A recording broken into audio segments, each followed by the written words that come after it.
তুমি আবার এসেছো কেন? কারণ আমি তোমাকে ভালোবাসি। শোনো, ওই ভালোবাসার কথাটা আর বলবো না। কেন? কারণ মেয়েদের মুখে ভালোবাসা কথাটা মানায় না। মানায় না কেন? মানায় না এই কারণে আমি সব মেয়ে মানুষকে দেখে ফেলেছি, বুঝে ফেলেছি। সব মেয়ে একরকম হয় না। সব মেয়ে একরকম।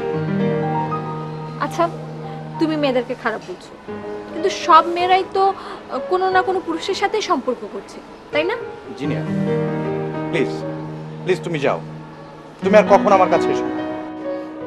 আসলে কি হবে? আসলে আমি তোমাকে ধাক্কা দিয়ে বের করে দেবো।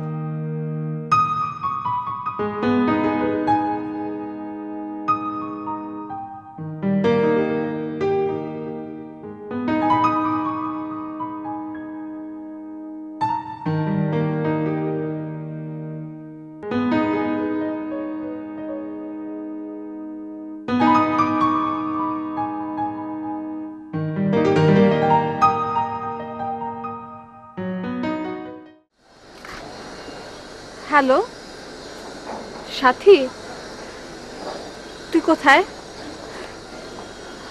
আমাদের বাসায় চলে আয়। আমার মনটা খুব খারাপ।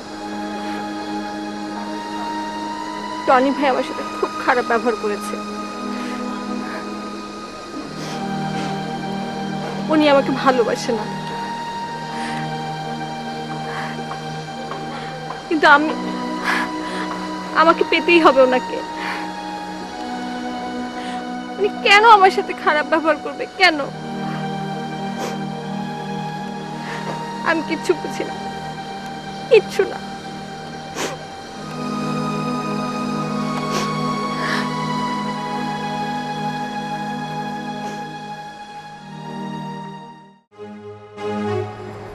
আমি একটা রিভলভার কিনতে চাই। তো লাইসেন্স আছে? রিভলভার তো এখনো কিনিনি, লাইসেন্স নেবো কেন?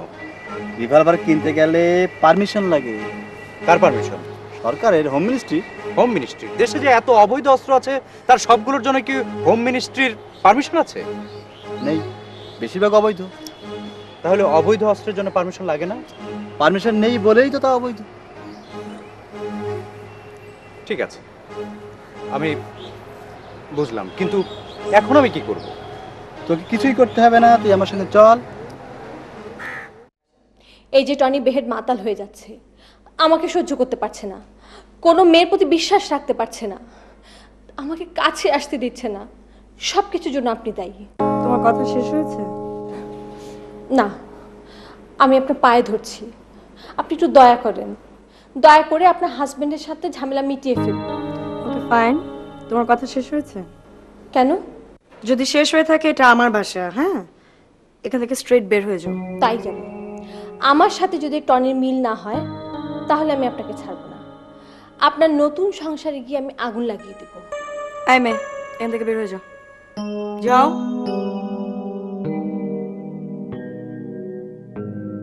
আই বুয়া, নিচের গেটটা লাগিয়ে দাও।